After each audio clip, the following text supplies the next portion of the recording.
Hablemos de comunicación política, comunicación de gobierno ideologizada. Ese es el tema de hoy. La comunicación no es un simple ejercicio retórico, menos aún una campaña recurrente de publicidad. Tampoco es una estrategia suelta sin articulación, por lo cual ni siquiera llegaría a ser estrategia. Así como tampoco podemos verla como reacciones espasmódicas de acuerdo a ciertas circunstancias. La comunicación de gobierno comienza por definirse dentro de la estrategia general de un gobierno, basada en las metas y objetivos que se tracen para los logros, garantes estos del legado que el gobernante le quiera dejar a sus gobernantes. Por lo tanto, toda la comunicación de gobierno tiene que estar soportada sobre los hechos y las acciones de gobierno, pues son estos los que le darán consistencia, pero sobre todo coherencia, lo que a su vez le permitirá ganar credibilidad.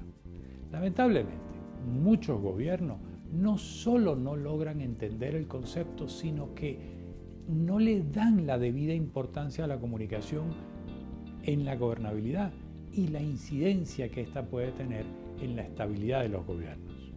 A esto habría que sumarle dos elementos adicionales que provocan los mayores desajustes y malos resultados.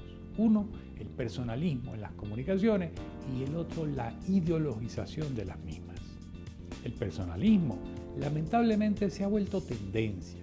Algunos gobernantes actúan bajo el esquema de que lo importante es el líder y por lo tanto son ellos los que deben estar en el centro de los reflectores todo el tiempo. Error, si no tiene nada importante que aportar, sencillamente no aparezca en los medios. Otro aspecto es que bajo el lema de que en política no hay espacios vacíos, pretenden llenarlos con su imagen.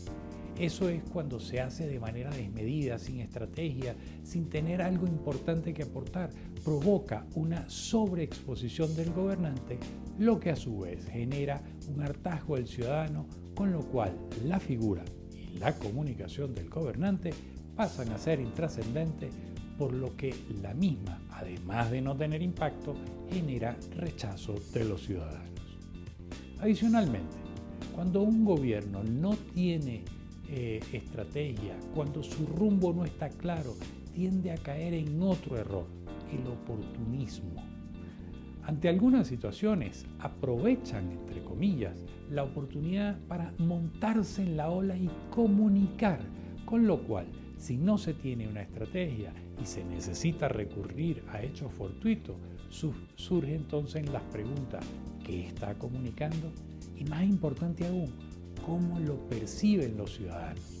La experiencia, con base a mediciones hechas en varios casos y países, es que la población generalmente no solo repele estas prácticas, sino que llega a rechazar al gobernante.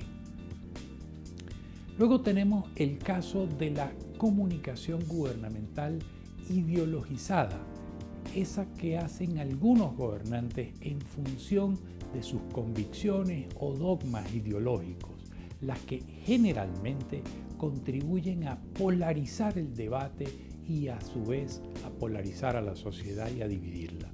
Ejemplo, hay muchos, lamentablemente, pero que esta gente adopte este tipo de comunicación dejando de lado el mandato que recibieron en las urnas es grave. Es decir, fueron electos por una porción de los electores, pero deben gobernar para todos. Este tipo de comunicación tiende a presentarse en gobiernos que no tienen claridad en los objetivos.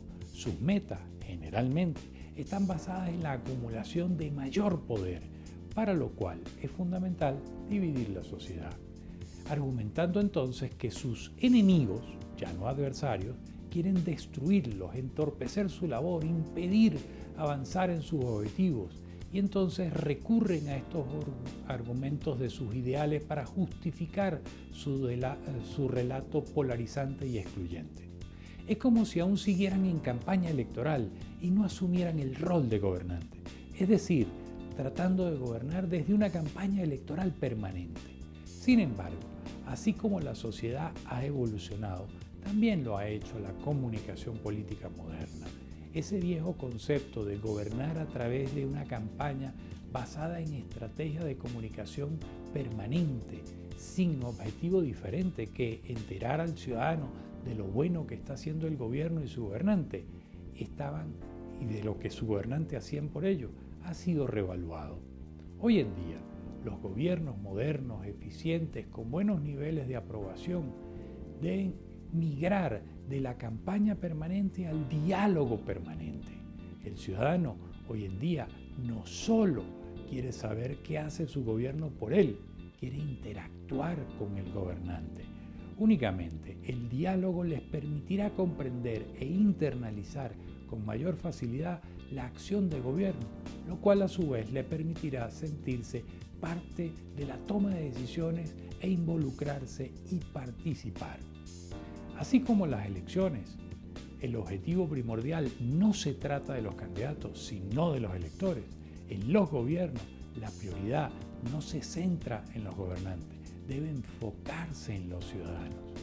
Ellos deben ser el epicentro de toda acción y toda comunicación, facilitando entonces el diálogo permanente, generando mayores índices de transparencia, eficiencia, aprobación y dejando atrás el oportunismo y la ideologización de todo en beneficio de la sociedad. Bueno, hasta acá la videocolumna de esta semana.